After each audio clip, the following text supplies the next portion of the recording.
Hello and welcome, Fallout fans. This is Oldbobs 10025, and I'm going to talk to you about what we know so far about PvP and how it will affect the game in general.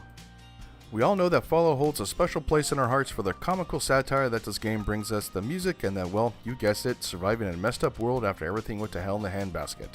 Who could have known that you can nuke Megaton for giggles and in Vegas you can have multiple outcomes, but with Fallout 76, all changes based on how the players interact with each other.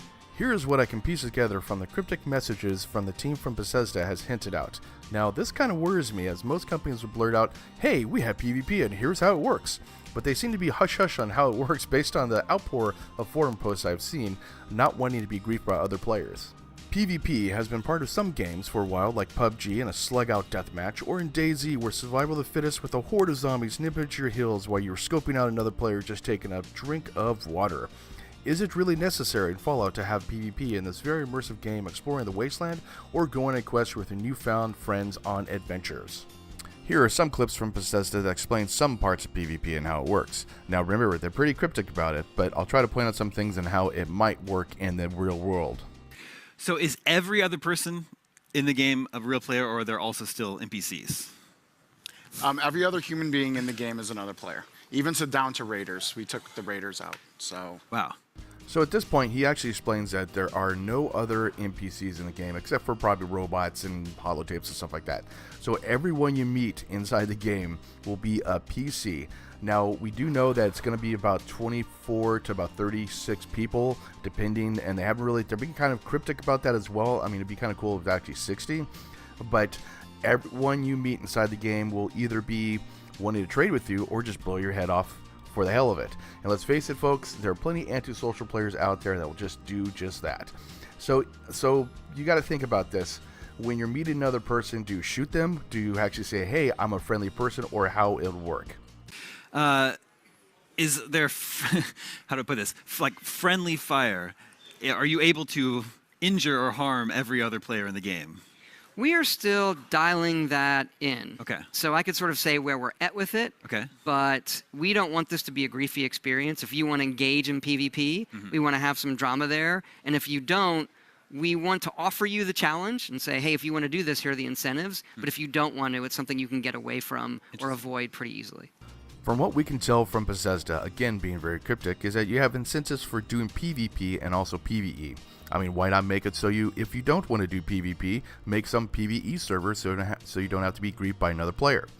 Now, griefing comes in many forms, such as being stalked or killed by another player, but also if you can turn off PvP, as he explains later, the griefer can if he gets plenty of Fat Man nukes, he can nuke anything you plan on killing. While you're being immersive in the game and just enjoying the view, he can run inside your picture shot naked and just not leave you alone.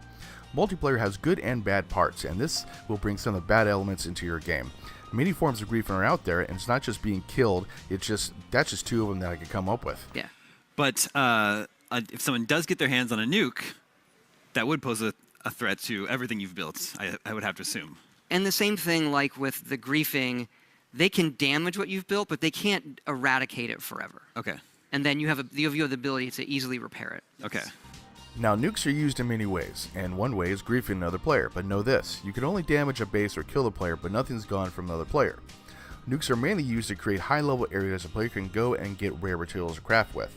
Nukes can only be placed in certain areas of maps, so you can't nuke poor Johnny unless he's at that point.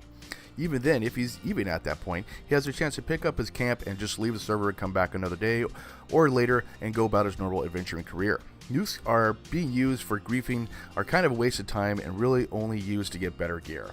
So once you assemble your camp, you can of course build defenses and structures to help fences and different kind of armaments to support and protect your camp. If someone comes along and decides to blow your camp up, they will have to engage in those defenses, which are very easy to build. The materials are readily available. And if someone does blow up your camp, people are very excited for Fallout 76. If someone does blow up your camp, then you are able to repair it very easily for very low cost, literally with a single button. The other thing I'd like to say about camps is that they're blueprinted. So when you go off a server and you come back on, if for some reason your camp can't respawn where you left it, it is blueprinted so you can very quickly place down the stuff you had already built. So, from what's being said, a player can attack a camp, only damaging it, and with very little cost, the defending player can repair the camp with little effort with a click of a button. So why the hell is PvP in the game at this point? You can kill the other player, you can't loot the other player, and if you do manage to kill the player, he can respawn anywhere on the map with no loss of items or anything but time. Is there a point in PvP in Fallout 76? Camps are a great idea and great part of the game, and I think I'll enjoy building one and just enjoy getting the materials. And according to what is being said, if nothing gets destroyed and takes very little effort to get repaired, I won't even bother with defenses because there's no point. So one of the things that people got a lot of excitement out of and questions is the nuclear element of it, where people can drop a nuclear bomb after they do the hard work. Right. So at the same time, you guys were saying that you don't want this to be a game where, you know, you lose progress because you die. How do you get nuked and retain progress?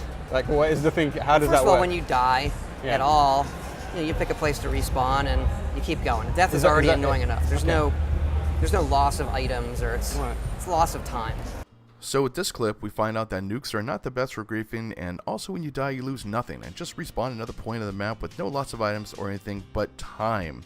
Time is a key factor here that you're going to lose inside the game, and for me, time is a big factor because I don't get a lot of time to go play games.